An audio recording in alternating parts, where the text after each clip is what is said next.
What's going on, everybody? YL from RebelEars.com here again with another episode of YL's Weekly Recap. We're going to dive right into it, man. I know last week I gave you guys the first episode of my weekly recap. I'm going to be doing this pretty much every week. Like I said, there is no specific date. I'm just going to wait till I have a cool few days and then tell y'all all about it. All right, so starting off my week, this week was really exciting, man. I had a 3-day show that I had to set up for and run audio and lighting for. It was a bridal fashion show. So, you know, they had a lot of models walking the runway. We had the music going. We had DJs. We had hosts. So that was really, really exciting. I got to work on this Yamaha DM3. So Yamaha has a new audio series out, the DM series. Huge touch screens on it, man. Really, really beautiful. They go all the way up to the DM7. I had the little baby one. I think it's 16 inputs and 8 outputs.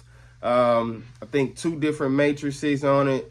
Not all of the bells and whistles like a QL or a CL, but it's really, really close. It is better than the TF in my opinion, the DM series. The DM3 is really, really small, but I love the huge touchscreen on it. Everything is pretty much in your face.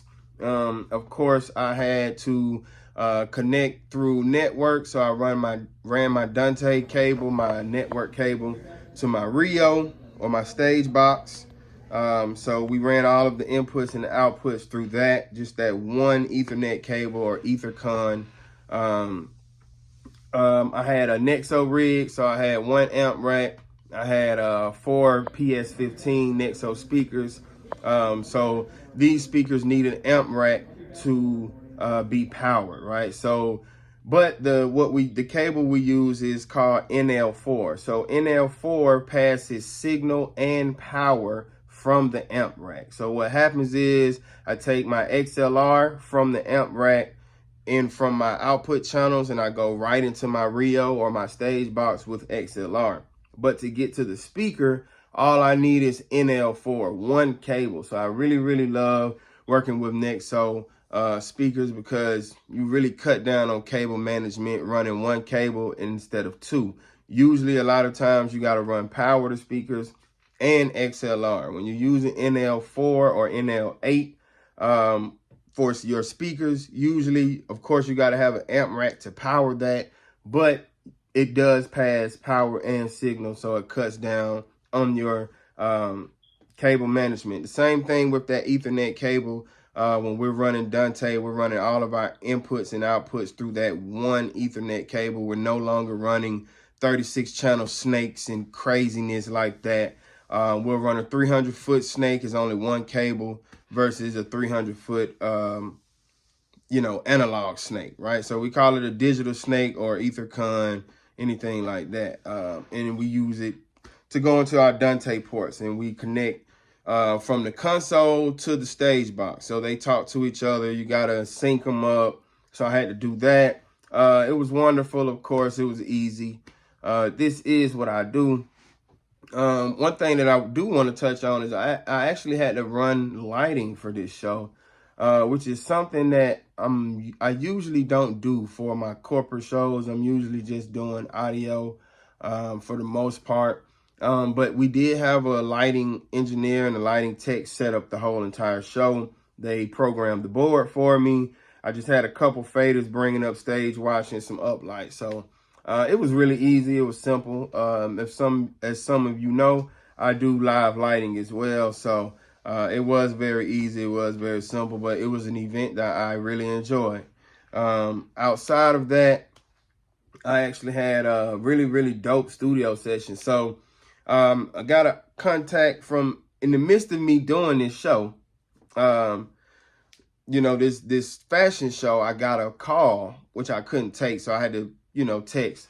And it was an artist that I haven't worked with in, a little while, but we got a lot of music together. And he hit me. And he ended up coming to the newer studio that I've been frequenting. So he came to the studio, man. We had a great session. He came with a couple of his homeboys. Had a great session. We dropped 2 songs. You know, they enjoyed the new studio, the new vibe. His name is King Rock. So the last time we worked together, we were actually at Hot Beat Studios in Atlanta. That's the studio that I was recording him out of. Shout out to Hot Beats Russell. But yeah, we were at Hot Beat. So this was his first time coming to a new studio with me. He enjoyed it. The vibe was set, of course. The quality was there. So we got more on the way, y'all. Be on the lookout. King Rock. Of course, I have more footage, you know, in the future with him as well. The last thing that took over my week, as far as audio wise, is so Rambo, the artist that we just dropped the tape for. We did the album release. We've been talking and campaigning about him for like the last 2 weeks or so. He's putting together a showcase. My wife is performing. She is an artist as well.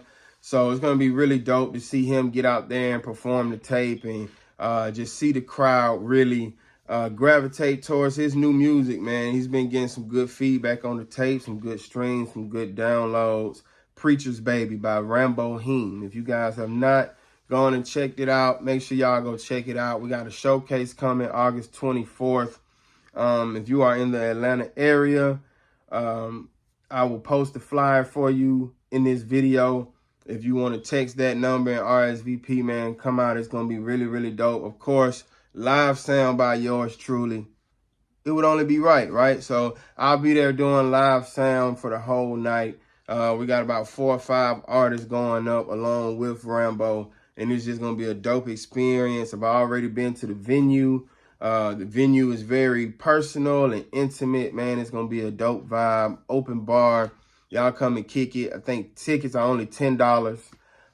So I've been trying to help Rambo get that together. Of course, I'm about to start pushing out performance mixes anytime that I get ready to do showcases, which I've done a good amount at this point. I always start to prepare performance mixes for the artists that I usually work with. So that'll be something that I'll be doing in this following week, and I'll give you guys a rendition of that next week, or I'll give you guys a rundown of that next week on how that goes. But for this week, man, that pretty much ties it up.